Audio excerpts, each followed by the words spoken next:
राधे राधे दोस्तों, आज मैं आपको सावन सोमवार की तीसरी कहानी सुनाने जा रही हूँ।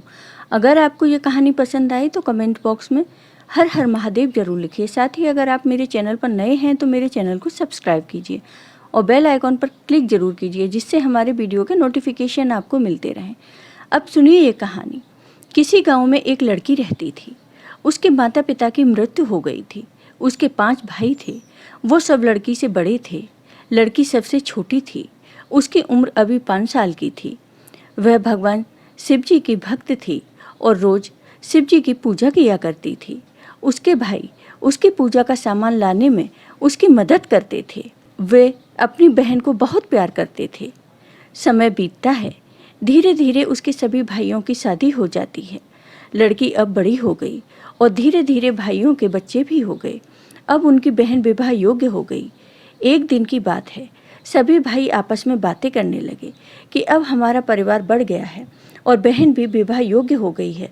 अब इतनी कमाई से कुछ नहीं होता, तो चलो हम सब नौकरी करने शहर चलते हैं। लड़की के सब भाई कुछ दिनों बाद शहर चले जाते हैं। घर में उसकी भाभियां और बच्चे तथा वह लड़की रह जाती है। सावन का महीना आ गया तो लड़की भगवान शिव की नियम पूर्वक पूजा करती और सावन सोमवार का व्रत रखती थी। लेकिन लड़की का पूजा पाठ करना उसकी 4 भाभियों को पसंद नहीं था। वो चारों आपस में बातें करती। ये सारे दिन पूजा पाठ किया करती है, कोई काम नहीं करती। अब इससे कहते हैं कि पूजा पाठ छोड़कर कुछ काम किया करो, नहीं तो तुम्हें खाना नहीं मिलेगा। फिर चारों भाभी अपनी ननद के पास गईं और बोली, तुम सारे दिन पूजा पाठ में लगी रहती हो, कोई काम नहीं करती। अब पूजा पाठ छोड़ो और कुछ काम करो, नहीं तो तुम्हें खाना नहीं मिलेगा। भाभियों ने उस दिन उसे खाना नहीं दिया। बेचारी पूरे दिन भूखी रही और भगवान शिव के नाम का जाप करती रही। लेकिन छोटी भाभी को यह सब बुरा लग रहा था। वो सभी के जाने के बाद रात में अपना खाना लड़की के पास लाई और कहा, लो तुम ये खाना खा लो, मेरे होते हुए तुम भूखी नहीं रह सकती। लड़की खाना खाकर सो गई। सुबह जब लड़की उठी तो उसकी चारों भाभियों ने कहा, जाओ जंगल से लकड़ी लेकर आओ, खाना बनाना है। लेकिन ध्यान रहे, बिना कुल्हाड़ी और बिना रस्सी बांधे तुम्हें लकड़ी लानी होगी। अगर ऐसा नहीं हुआ तो हम तुम्हें इस घर में नहीं रहने देंगे। भाभियों ने उसे जंगल भेज दिया। उसे पूजा नहीं करने दी। लड़की जंगल में गई और उसने लकड़ियाँ तोड़कर इकट्ठी कर लीं। फिर उसने सोचा, अब मैं क्या करूं? बिना रस्सी के इन्हें कैसे बांधूं? ये सोचते सोचते लड़की जोर जोर से रोने लगी। तब भगवान शिव प्रकट हुए और लड़की से बोले, क्या हुआ बेटी, तुम क्यों रो रही हो? तब लड़की ने सारी बात भगवान शिव को बताई। तब भगवान शिव ने कहा, बेटी तुम चिंता मत करो। तब शिव जी ने अपने नाग से कहा, तुम रस्सी बनकर लकड़ियों से बंध जाओ, लेकिन ध्यान रहे तुम किसी को भी दिखाई न दो। तब नाग देवता रस्सी बनकर इस प्रकार लकड़ियों से बंध गए कि कोई भी उन्हें देख न सके। फिर लड़की लकड़ी लेकर अपने घर आई और लकड़ी एक तरफ रख दी।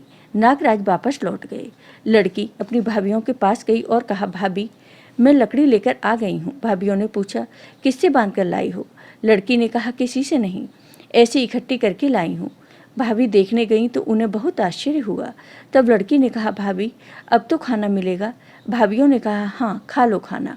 तो लड़की ने कहा, भाभी मैं पहले नहा लेती हूँ, क्योंकि जंगल में बहुत गंदगी थी।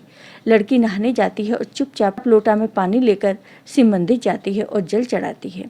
वह कहती है, हे भगवान अभी मेरे पास सिर्फ जल है, जब मेरे भैया आ जाएंगे तो मैं अच्छी तरह से पूजा करूंगी। जल चढ़ाकर जल्दी जल्दी लड़की घर वापस आकर खाना खाकर सो जाती है। अगले दिन फिर सुबह भाभियाँ उसे पूजा नहीं करने देती और लड़की के पास जाकर कहती हैं, जाओ ये धान कूटो और साफ करो, आज खीर बनानी है। लेकिन ध्यान रखना, बिना ओखली के, बिना किसी चीज़ के साफ करना। और हाँ, एक भी चावल कम नहीं होने चाहिए। अगर ऐसा हुआ तो तुम्हें भूखा ही रहना पड़ेगा। लड़की धान लेकर बाहर चली गई और बाहर बैठकर रोने लगी। तो भगवान शिव फिर प्रकट हुए और बोले, क्या हुआ बेटी? तो लड़की ने भगवान शिव को सारी बात बता दी। तब शिव जी ने कहा, कोई बात नहीं, हम तुम्हारी मदद कर देंगे। तब शिव जी की कृपा से बहुत सारी चिड़ियाँ आ गईं और कुछ ही समय में चावल साफ हो गए। लेकिन उनमें से एक चिड़िया चावल छुपा ले गई। लड़की जब चावल लेकर घर आई तो लड़की की भाभियों ने चावल देखे और कहा, इसमें तो एक चावल कम है, बताओ एक चावल कहाँ गया? बताओ, नहीं तो हम तुम्हें बहुत मारेंगे। लड़की ने कहा, भाभी इसी में थे, भाभी ने कहा, नहीं, एक दाना कम है, जाओ लेकर आओ। लड़की फिर से बाहर जाकर रोने लगी। भगवान शिव फिर आए और कहा, क्या बात है बेटी, अब क्या हुआ? तब लड़की ने कहा, चावल का एक दाना कम है, अगर वह नहीं मिला तो भाभियाँ मुझे मारेंगी। तब शिव जी ने अपने नाग से कहा, जाओ तुम उन चिड़ियों के पास जाओ और चावल ले आओ। भगवान शिव की आज्ञा से नाग उन चिड़ियों के पास जाते हैं और कहते हैं कि बताओ, एक चावल किसने चुराया? बताओ, नहीं तो मैं सबको खा जाऊंगा। तब डर के मारे वह चिड़िया आई और वो चावल नाग देवता को दे दिया। नाग देवता चावल लेकर शिव जी के पास आए। शिव जी ने वो चावल लड़की को दे दिया। लड़की ने चावल अपनी भाभी को दे दिया। भाभियाँ रोज उसे सताती थी, उसे पूजा भी नहीं करने देती थी।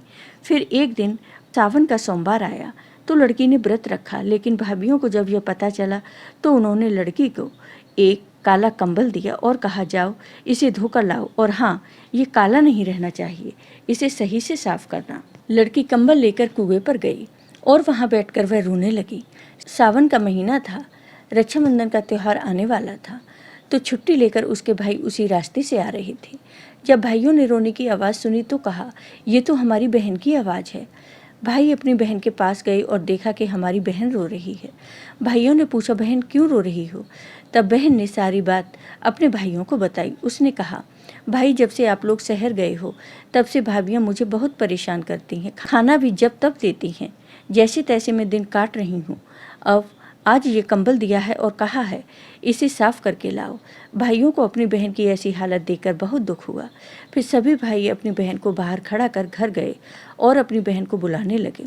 तो चारों भाभियों ने कहा कि तुम्हारी बहन अंदर है, वह पूजा कर रही होगी। वह तो सारे दिन पूजा करती रहती है, किसी से बात भी नहीं करती। बहुत घमंडी हो गई है तुम्हारी बहन। ये सुनकर भाइयों को गुस्सा आता है और वो अपनी बीवियों को डांटते हैं। फिर अपनी बहन को बुलाते हैं। बहन को देखकर भाभियाँ बहुत शर्मिंदा होती हैं। कुछ समय बाद भाइयों ने अपनी बहन का विवाह बहुत अच्छे घर में कर दिया। उसका पति भी भगवान शिव का भक्त था। अब दोनों पति पत्नी मिलकर भगवान शिव की पूजा करने लगे। शिव जी की कृपा से उनका जीवन खुशियों से भर गया। जय हो भगवान शिव की। आपको ये वीडियो पसंद आया हो तो कमेंट बॉक्स में कमेंट करके ज़रूर बताइए। साथ ही मेरे वीडियो को ज़्यादा से ज़्यादा शेयर करिए। धन्यवाद दोस्तों।